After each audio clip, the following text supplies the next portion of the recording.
আসসালামু আলাইকুম। এই দেশটাকে আমরা আবার নতুন করে সাজাবো, যেখানে থাকবে না দুর্নীতি, রাহাজানি, হানাহানি, মারামারি, কাটাকাটি। যেখানে থাকবে। আসসালামু আলাইকুম। শহীদ আবু সাইদকে যেভাবে পুলিশের নির্মম গুলিতে শহীদ হলেন, দেখেন তার একটা চিত্র ফেনীর ছাত্র ভাইরা অঙ্কন করেছেন। আসসালামু আলাইকুম। যার রক্তের বিনিময়ে বাংলার জমিন 2024-এ স্বৈরশাসক থেকে স্বাধীন হয়েছে, তাকে কি কখনো ফেনীর ছেলেরা ভুলে যেতে পারে? না, ফেনীর ছেলেরা তাকে যুগ যুগ করে ধরে মনে রাখবেন। তারই প্রমাণ ফেনীর ছেলেরা দেখালো।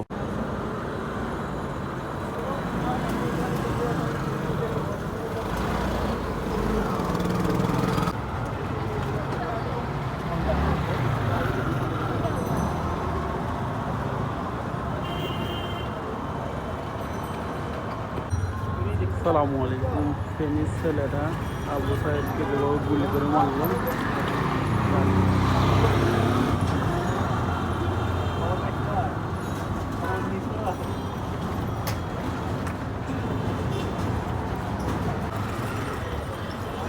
ভেঙে ফেলো করবে লোহা।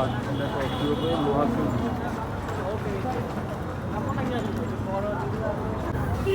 সবাই এই বাড়িটির জন্য দোয়া করবেন। তার হাতে আছে জাদু। দেখতেছেন খুব সুন্দর করে এটা কোরিওগ্রাফি তৈরি করতেছেন ইসলামিক। এই বাড়িটি পরিপূর্ণ কাজটা যখন সম্পূর্ণ করলো, তখন কি অসাধারণ লেগেছে তা আপনাদেরকে না দেখালে বুঝতেন না। আসলে আমি পুরো কাজটা পর্যন্ত এখানে সন্ধ্যা হয়ে গেছে, থাকতে পারিনি, এই জন্য সরি। আমার পরবর্তী ভিডিওতে আপনাদেরকে এই কাজটা পুরোপুরি ইনশাল্লাহ দেখাবো। কিন্তু আজকে বলতেছি, ফেনীতে অনেক সুন্দর করে এই বাড়িটি ইসলামিক এই লেখাগুলো লিখতেছেন। তার জন্য সবাই এই ভিডিওটি বেশি বেশি শেয়ার করবেন এবং তার জন্য দোয়া করবেন। অবশেষে আরেকটা কথা না বললে নয়, যেটা আসলে আমাদের দেশে যখন ইসলামিক কিছু তৈরি করতে যায়, এক শ্রেণীর কিছু লোক আছে দালাল, ওরা বলে এই দেশটাকে জঙ্গলির দেশে ভরে গেছে।